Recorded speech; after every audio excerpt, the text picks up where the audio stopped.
Hello Sharma ji, कहाँ गायब हो गए यार। 3 महीने से पेमेंट नहीं दिया, मेरी बिजली कटते कटते बची है। अरे मैडम, अगले मंडे पक्का। बस थोड़ी कैश फ्लो की तंगी चल रही है, आप तो समझ सकती है। समझ सकती हूँ, 3 महीने से समझ रही हूँ। आपके चक्कर में मेरा स्टॉक अटका पड़ा है। अब तो मुझे उधार लेने वालों से डर लगने लगा है। सोफिया, ये आप किसे फोन पर डांट रही हैं? और ये अलग अलग आवाज में यहाँ ड्रामा चल रहा है क्या?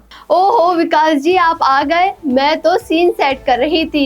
एक सप्लायर अपने खरीदार शर्मा जी से पेमेंट मांग रही थी। हमारी आज की कहानी का नाटक था बस। अच्छा, बड़ा बढ़िया एक्टिंग कर लेती हैं आप। लग रहा था सच में कोई शर्मा जी फंस गए हैं। लेकिन जी। ये सीन तो हर छोटे बिजनेस की जिंदगी का हिस्सा है। पेमेंट के लिए इंतजार, फोन पे फोन। बिल्कुल, और इसी परेशानी से निपटने के लिए आज का एपिसोड है। नमस्ते दोस्तों, मैं हूं आपकी होस्ट सूफिया, हाजिर हूं एक और मजेदार लेकिन काम की चर्चा के साथ। और मैं हूं आपका प्रोफेशनल दोस्त सीए विकास जैन। आज हम जिस टॉपिक पर बात करने वाले हैं वो हर बिजनेस वाले के दिल के करीब है, परचेज बिल डिस्काउंट। नाम बड़ा भारी लगता है ना। आप सोच रहे होंगे ये परचेज बिल डिस्काउंट आखिर है क्या भला। चिंता मत करिए, हम है ना इसे आसान भाषा में समझाने के लिए मजाक मजाक में। जी हाँ, आज का एपिसोड मजेदार भी होगा और ज्ञान से भरपूर भी। हम एक एक करके कवर करेंगे। परचेज बिल डिस्काउंटिंग क्या है, ब्याज दर कैसे काम करती है, एक असली case study, step by step process, legal बातें, कौन देता है ये सुविधाएं, किसे मिल सकती हैं, खरीदार सप्लायर दोनों को क्या फायदा होगा, एसबीआई और बाकी बैंकों की स्कीम, सप्लायर की गारंटी के पहलू, नए अपडेट्स और आखिरी में सारांश। वाह, पूरा फुल कोर्स मिला है आज तो बिना किसी देरी करे शुरू करते हैं एक मजेदार कहानी के साथ। तो तैयार हैं आप? सबसे पहले सरल हिंदी में समझाएं कि ये परचेज बिल डिस्काउंट होता क्या है। मेरा मतलब सुनने में ऐसा लग रहा है जैसे किसी बिल पर छूट मिल रही हो। है क्या ये चीज? सवाल बढ़िया है, चलिए बेहद आसान अंदाज में समझते हैं। परचेज बिल डिस्काउंटिंग एक वित्तीय जुगाड़ है जिससे बिजनेस अपना बकाया पैसा तुरंत पा सकता है बिना खरीदार से महीनों इंतजार किए। ओह, मतलब जादू की छड़ी जैसा तुरंत पैसा हाजिर। कैसे? देखिए, आमतौर पर बिजनेस में क्या होता है, सप्लायर ने सामान बेचा, सेवा दी और खरीदार को बिल दिया।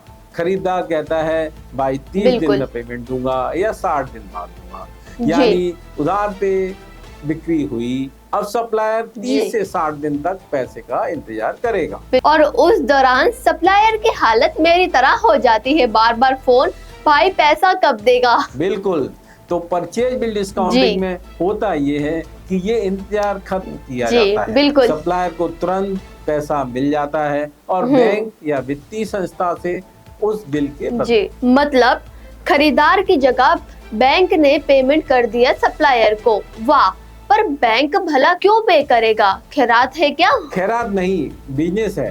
बैंक या एनबीएफसी यानी बैंक के अलावा अन्य वित्तीय कंपनियां उस इनवॉइस को डिस्काउंट पर खरीद लेती हैं। इसे ऐसे समझिए, मान लीजिए सप्लायर के पास 100 रुपए का बिल है जो 1 महीने बाद खरीदार से मिलना है। बैंक कहती है हम अभी आपको 98 रुपए दे देते हैं और 1 महीने बाद हम खरीदार से पूरे 100 रुपए ले लेंगे। ओ, मतलब 2 रुपए बैंक ने काट लिए, यही तो डिस्काउंट है। मतलब सप्लायर को थोड़ा कम पैसा तुरंत मिला, बाकी का 2 रुपए बैंक का मुनाफा हुआ।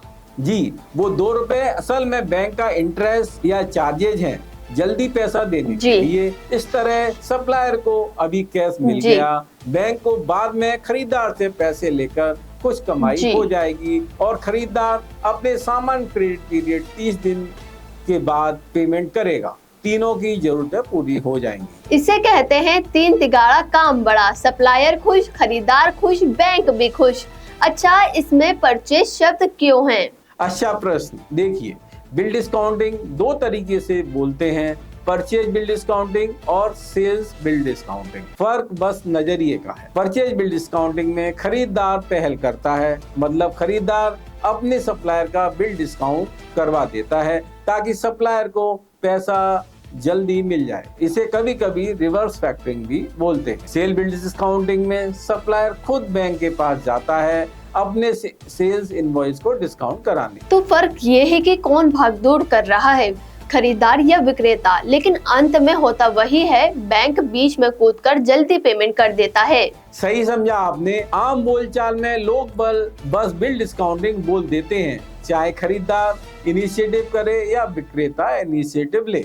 लेकिन बड़े कॉर्पोरेट में खास तौर पर खरीदार खुद अपने ढेर सारे सप्लायर्स के बिल डिस्काउंट करवाने की सुविधा देते हैं, ताकि सप्लायर की सेहत ठीक रहे। उसे हम परचेज बिल डिस्काउंटिंग कह सकते हैं। यानी बड़ा खरीदार बोला, तुम्हारे पैसे की फिक्र मुझे, तुम सामान दो, बैंक से अभी पैसे ले लो। भाई वाह, क्या बात है। अगर ऐसा रियल लाइफ में हो जाए तो शर्मा जी जैसे लोग नींद में भी पैसे टाइम पर दे देंगे। होता है। आजकल बहुत कंपनियां अपने सप्लायर की मदद के लिए ऐसी स्कीम अपनाती हैं।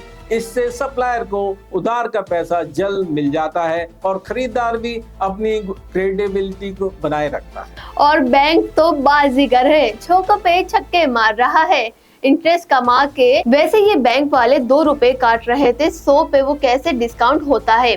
कहीं 10 रुपए काट लिए तो? मुझे जरा बयान वाली गुत्थी समझाओ विकास जी। आप वाकई गहराई में समझना चाहती हैं? चलिए ब्याज दर का राज खोलते हैं। बैंक या एनबीएफसी जब बिल डिस्काउंटिंग करते हैं तो वो एक निश्चित दर से शुल्क या ब्याज ले लेते हैं, जिसे हम डिस्काउंटिंग रेट कहते हैं। ये डिस्काउंट रेट कोई सेल में मिलने वाली छूट जैसा तो नहीं है ना? 30% ऑफ टाइप? काश इतना होता। नहीं, यहाँ डिस्काउंटिंग रेट मतलब ब्याज दर ही है जो उस अवधि पर लागू होती है जब तक खरीदार से पैसा नहीं आ जाता।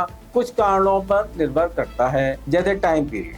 बिल पर पेमेंट आने में जितने दिन बाकी हैं उतने दिनों का ब्याज लगेगा। उदाहरण के लिए अगर 30 दिन बाकी हैं तो 30 दिन का ब्याज लगेगा, 60 दिन बाकी है तो 60 दिन का ब्याज लगेगा। जितना लंबा इंतजार उतना ज्यादा ब्याज। Next, buyer credit worthiness.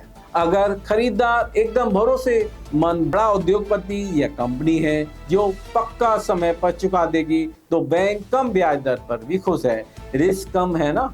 लेकिन अगर खरीदार छोटा मोटा है या उसका पिछला रिकॉर्ड उतना मजबूत नहीं है तो बैंक अपना रिस्क कवर करने के लिए ज्यादा ब्याज रेट रखेगा। नेक्स्ट, इनवॉइस अमाउंट और रिलेशनशिप। बिल की राशि बहुत बड़ी है और बैंक या एनबीएफसी को बिजनेस बढ़ाना है तो कभी कभी थोड़ा कम रेट ऑफर कर देते हैं, खासकर अगर आप लगातार उनके पास डिस्काउंटिंग कराने आ रहे हैं। एक तरह से लॉयल्टी बोनस समझ लीजिए। Next, market rates. सामान्य तौर पर मार्केट में ब्याज दरें जैसे आरबीआई के रेट, बैंक का बेस रेट क्या चल रहा है उससे भी हिसाब सेट होता है। अगर सामान्य लोन पर 10% चल रही है तो बिल डिस्काउंटिंग शायद 10 से 14 के आसपास होगी, रिस्क के हिसाब से। ओ, ये एक तरह से कस्टमाइज ब्याज है जो केस टू केस बदलता है। मैं सोच रही हूँ अगर खरीदार कोई बहानेबाज या लेट लतीफ है तो बैंक वाले पहले ही ब्याज बढ़ा देते होंगे। भाई, इससे पैसा निकालना टेढ़ी खीर है। बिल्कुल, बैंक वाले भी इंसान हैं, उनको भी पता होता है कि कौन सी कंपनी टाइम पर पेमेंट करती है, कौन डिफॉल्टर टाइप है। वो सारे रिकॉर्ड देखते हैं, वो सिविल स्कोर और कंपनी की क्रेडिट रेटिंग वगैरह चेक करते हैं। आपने 100 रुपए का उदाहरण दिया था, एक महीने में 2 रुपए कटा यानी 2% महीने का, साल का 24 बन गया। ये तो क्रेडिट कार्ड के ब्याज जैसा हाई हो गया। हाँ, नहीं, मैंने बस आसान संख्या ही ली थी समझाने के वही लिए। तो वास्तव में अगर मजबूत कंपनी का बिल है 30 दिन का तो शायद इंटरेस्ट रेट 0.8% से 1% तक ही चार्ज करे हर महीने, साल का 10 से 12% के बराबर। ठीक है, सास में सास आई, वरना तो लगा कि सप्लायर तो लूटा जा रहा है। देखिए, उदाहरण से समझते हैं ताकि पक्का हो जाए। मान लीजिए एक दुकानदार ने 2 महीने पहले 20,000 रुपए का माल बेचा। पेमेंट 2 महीने बाद मिलने वाला था, लेकिन उसे पैसे की सख्त जरूरत है। अभी वो बैंक के पास गया बिल डिस्काउंटिंग कराने। बैंक ने कहा ठीक है, 12% सालाना की दर से तुम्हारा बिल डिस्काउंट कर देंगे। 12% सालाना मतलब प्रति महीने 1% के करीब। 2 महीने का बनता है लगभग 2%, तो 20,000 पर 2% हुआ 400 रुपए। बैंक 19,600 रुपए देकर बिल खरीद लेगा। 2 महीने बाद ग्राहक से पूरा 20,000 रुपए वसूल करेगा। समझ गई। सप्लायर को 19,600 तुरंत मिल गए, 4 तो बैंक की कमाई। इसमें सप्लायर ने 400 रुपए की फीस चुकाई जल्दी पैसा पाने के लिए, जो उसे जरूरी था। ये 400 ज्यादा भी हो सकता था अगर खरीदार रिस्की होता या वक्त ज्यादा होता। मतलब सप्लायर बोला, भाई मुझे अभी 19,600 दे दो, बाकी तुम्हारी टिप रख लो। अच्छा, ये जो 12% या 14% आदि दरें हैं, ये आखिर आती कहाँ से हैं? कोई रेट लिस्ट होती है क्या?